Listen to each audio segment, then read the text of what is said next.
बच्चों, कैसे उम्मीद करते हैं आप सभी अच्छे होंगे। तो हम लोग कर रहे थे क्लास 10th के मैथ के ऑब्जेक्टिव क्वेश्चन को सॉल्व कर रहे थे। तो हम लोग क्या करेंगे, मैथ के ऑब्जेक्टिव क्वेश्चन को सॉल्व करने वाले। इससे पिछले क्लास में भी हम लोग मैथ के ऑब्जेक्टिव क्वेश्चन को सॉल्व किए क्या, क्योंकि हमें बोर्ड एग्जाम में क्या करना है, अच्छा से अच्छा मार्क्स लाना है। ठीक है, तो मैथ का ऑब्जेक्टिव क्वेश्चन को हम सॉल्व कैसे करते हैं, आपको रॉफ करना पड़ता है, उसके बाद ओमर शीट को पेंट करना पड़ता है। तो इसके लिए आपको क्या अच्छी तरह से तैयारी होना चाहिए क्या। तो चलिए हम लोग शुरू करते हैं। आपको प्रश्न स्क्रीन पर दिखेगा, हम आपको उसका सॉल्यूशन बताएंगे। कभी कभी क्या होगा कि प्रश्न देखने के बाद आपको आंसर पता चल जाएगा क्या। कभी कभी आप प्रश्न देखेंगे और आपको मालूम चल जाएगा कि इसका आंसर क्या होने वाला है। तो हमारे सॉल्व करने से पहले आप अपना आंसर कमेंट कर लेंगे, इससे आपका भी तैयारी अच्छी तरह से हो जाएगा। तो चलिए शुरू करते हैं। पहला प्रश्न आपको स्क्रीन पर दिखेगा, हम आपको पढ़कर बताते हैं। तो ध्यान से देखिए, पहला प्रश्न क्या रखा, 625 के अभाज्य गुणनखंड में 5 का घात बताना। क्या करना है पहला प्रश्न में कि 625 के गुणनखंड में आपको 5 का घात बताना, यानी 5 का पावर कितना होगा। तो चलिए 625 का हम गुणनखंड करते हैं, तो कितना से कटेगा, 5 से कटेगा 1, 5 दूना 10, 5 25, 125 मत में कटा। फिर आपका 5 से कितना मत में कटेगा, 5 दूना 10, 5 25, 25 मत में कटेगा। फिर 5 से कितना मत में कटेगा, ये 5 मत में। फिर ये 5 से कितना मत में कटेगा, 1। तो 625 का अभाज्य गुणनखंड क्या हो जाएगा, 5 गुने 5 गुने 5 गुने 5। कितने बार 5 है, 1 2 3 4। तो 5 का घात कितना हो जाएगा, 4। 5 का घात कितना हो जाएगा, 4। तो हमसे प्रश्न में क्या पूछा है कि 625 के अभाज्य गुणनखंड में 5 का घात कितना होगा। तो 5 का घात कितना होगा, 4 होगा। तो आपका ऑप्शन नंबर सी, आपका ऑप्शन नंबर सी क्या होगा, करेक्ट आंसर होगा। उसी तरह दूसरा प्रश्न देखिए, आपको इसकी दूसरा प्रश्न क्या कर रहा है कि यदि Q एक धनात्मक पूर्णांक है तो एक धनात्मक विषम पूर्णांक क्या होगा। तो आपको ऑप्शन में दिया गया, ऑप्शन में क्या क्या दिया गया, देखिए ए में दिया गया 6Q + 2, और ऑप्शन बी में दिया गया 6Q + 3, और ऑप्शन सी में दिया गया 6Q + 4, और ऑप्शन डी में दिया गया आपको 6Q। और हमसे क्या पूछ रहा है कि Q एक धनात्मक पूर्णांक है तो एक धनात्मक विषम पूर्णांक क्या होगा। अब देखिए, पूर्णांक का मतलब क्या होता है, पूर्णांक, पूर्णांक जो होगा आपका वो प्लस में भी होगा, +0, 1 2 3 4 डैश डैश डैश, इधर -1 -2 -3 -4। ठीक है, तो आपका पूर्णांक प्लस में भी होगा और माइनस में भी होगा। ठीक है, और 0 भी एक पूर्णांक है। तो हमें क्या बताना है कि Q एक धनात्मक पूर्णांक है। Q का वैल्यू जो होगा प्लस में कुछ भी हो सकता है, या तो 0 हो सकता है, या तो 1 हो सकता है, या तो 2 हो सकता है, या 3 हो सकता है, पूरी कुछ भी हो सकता है। तो हमें बताना विषम पूर्णांक। तो ध्यान से देखिए, अगर Q का वैल्यू यहां पर से कुछ भी रखेंगे, अगर 0 रखेंगे तो 0 से मल्टीप्लाई करेंगे तो 6 0 हो जाएगा, प्लस इसमें 2 जोड़ेंगे तो क्या 0 2 क्या बन जाएगा, 2। क्या ये विषम है? विषम होने के लिए क्या करना होगा, हमें विषम संख्या को जोड़ना होगा, तभी जाके विषम होगा। तो देखिए 2 तो सम संख्या है और 3 आपका क्या है, विषम संख्या है। तो अब देखिए Q का वैल्यू कुछ भी रखिए और उसमें विषम संख्या जोड़ेंगे तो क्या हो जाएगा, एक विषम पूर्णांक हो जाएगा। यानी ऑप्शन नंबर आपका बी आंसर करेक्ट होगा। थर्ड प्रश्न क्या करता है, निम्नलिखित में किसका दशमलव प्रसार शांत होगा। आपको पूछ रहा है दशमलव प्रसार शांत होगा। तो देखिए, शांत होने के लिए आपको बताया गया इससे पिछले वाले क्लास में कि हर का गुणनखंड करेंगे। हर का गुणनखंड में या तो सिर्फ 2 आए, या तो सिर्फ 5 आए, या तो 2 और 5 का मिश्रण आए। क्या करना है, दशमलव प्रसार शांत होने के लिए क्या होना चाहिए, उसका हर का गुणनखंड करेंगे तो सिर्फ 2 आना चाहिए, या सिर्फ 5 आना चाहिए, या सिर्फ 2 और 5 का मिश्रण आ जाना चाहिए। इसके अलावा कुछ भी आता है आपके पास, 3 आ जाए, 4 आ जाए, ठीक है ना, 7 आ जाए, कुछ भी आ जाए 2 और 5 के अलावा, तो आपका दशमलव प्रसार शांत नहीं होगा। तो आप ध्यान से देखिए option number D, option number D में क्या दिया गया है, 15 बटा दिया गया है 2 पर पावर 5 और 3 पर पावर 2। तो ध्यान से देखिए, इसका हर का गुणनखंड में 2 का पावर 5 यानी 2 5 बार है, और 3 का पावर 2 यानी 3 2 बार है। इसको 2 गुने 2 गुने 2 गुने 2 गुने 2 और गुना 3 गुने 3। तो देखिए ध्यान से, इसका हर का गुणनखंड किए तो क्या गया, 2 तो ठीक है, लेकिन एक्स्ट्रा क्या आएगा, 3। तो शांत होने के लिए या तो सिर्फ 2 आए, या तो सिर्फ 5 आए, या 2 और 5 का मिश्रण आना चाहिए, इसके अलावा कुछ भी नहीं। तो इसके अलावा क्या आ गया 3, तो आपका क्या होगा, ये शांत दशमलव प्रसार का नहीं होगा। तो आपको ऑप्शन नंबर डी क्या होगा, करेक्ट आंसर होगा, क्योंकि शांत दशमलव प्रसार का नहीं है। और आपका प्रश्न भी कर रहा है कि कौन सा दशमलव प्रसार शांत नहीं है, तो डी ऑप्शन आपका सही होगा। उसी तरह चलिए फोर्थ नंबर देखते हैं।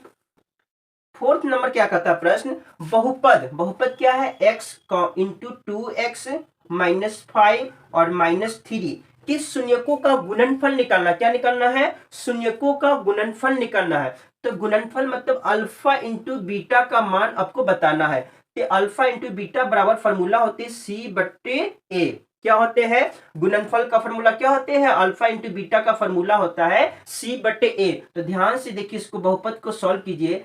ब्रैकेट से पहले बाहर निकालिए, x में 2x से मल्टीप्लाई कीजिए तो 2x² और x में -5 से कीजिए तो -5x और -3। तो यहां से आप a b c का मान निकालिए। a का मान कितना हो जाएगा 2, b का मान कितना हो जाएगा -5 और c का मान क्या हो जाएगा -3। c का मान क्या हो जाएगा -3। और अल्फा इंटू बीटा बराबर क्या होते हैं C/A। C/A तो c का मान क्या है -3 और a का मान कितना है 2। तो क्या हो गया, शून्यकों का गुणनफल क्या हो गया -3/2। -3/2 ऑप्शन नंबर क्या हो जाएगा आपका, ऑप्शन नंबर आपका बी करेक्ट आंसर होगा, क्योंकि ऑप्शन नंबर बी में -3/2। उसी तरह आपका फिफ्थ नंबर प्रश्न क्या कर रहा है, यदि समीकरण kx² माइनस √2x और -4 बराबर 0 और इसका एक मूल दिया गया है, यानी एक हल दिया गया है x बराबर √2, तो आपको k का मान बताना। क्या बताना है, k का मान निकालना। तो जहां जहां आपको x दिख रहा है ना, वहां पर उसका वैल्यू √2 रख दीजिए, k का मान आ जाएगा। तो ध्यान से देखिए, kx² है तो x की जगह पर क्या रखाएगा √2, तो √2 का स्क्वायर माइनस √2 इंटू एक्स का वैल्यू क्या रखाएगा √2 और -4 बराबर 0। अब सॉल्व कीजिए, √2 का स्क्वायर क्या आ जाएगा 2 में k से गुना करेंगे तो 2k हो जाएगा, √2 में √2 से गुना करेंगे तो क्या हो जाएगा 2 और -4 बराबर 0। अब ये 2k -4 और -2 कितना जाएगा -6 बराबर 0। तो 2k बराबर -6 उधर जाएगा, बराबर के उधर तो +6 हो जाएगा और k बराबर हो जाएगा 6। 2 गुना में है तो 2 बटा में, तो k का मान कितना हो गया 3। k का मान कितना आ गया आपको 3 आ गया। तो ऑप्शन नंबर आपका बी करेक्ट आंसर होगा, क्योंकि इसका मान कितना दिया गया 3। क्या आपका 6 नंबर, ध्यान से देखिएगा कि sec 60 डिग्री +1 बटे sec 60 डिग्री -1 का मान आपको बताना है। क्या बताना है कि sec 60 डिग्री +1 बटे sec 60 डिग्री -1। तो sec 60 डिग्री का मान कितना होता है 2 +1 और sec 60 डिग्री का मान क्या होता है 2 -1। अब 2 और 1 को जोड़ेंगे तो 3 और 3 में 2 में से 1 जाएगा तो 1, 3 को 1 कितना मरते में काटेगा 3 मरते में, तो क्या हो जाएगा 3 इसका आंसर हो जाएगा। तो ऑप्शन नंबर आपका सी करेक्ट आंसर होगा। उसी तरह आपका कह रहा है कि 2x² माइनस 4x + 3 बराबर 0 का विभिक्तर निकालना, यानी डी निकालना। क्या निकालना है डी, तो डी बराबर फॉर्मूले होते हैं b² माइनस 4ac। विभिक्तर का क्या फॉर्मूला होता है b² माइनस 4ac, यानी डी बराबर क्या हो जाएंगे b² माइनस 4ac। अब यहां से e का वैल्यू क्या हो जाएगा 2, b का वैल्यू क्या हो जाएगा -4 और c का वैल्यू क्या हो जाएगा आपको 3। तो b का वैल्यू क्या है -4 का स्क्वायर -4 इंटू ए का वैल्यू कितना है 2, c का वैल्यू कितना है 3, -4 का स्क्वायर क्या हो जाएगा +16 और 4 में 2 से गुना करेंगे 8, 8 में 3 से गुना करेंगे 24, 24 में से 16 को घटाएंगे तो क्या हो जाएगा -8, यानी इसका विभिक्तर क्या हो जाएगा डी क्या हो जाएगा आपका -8। ऑप्शन नंबर बी आपका करेक्ट आंसर है।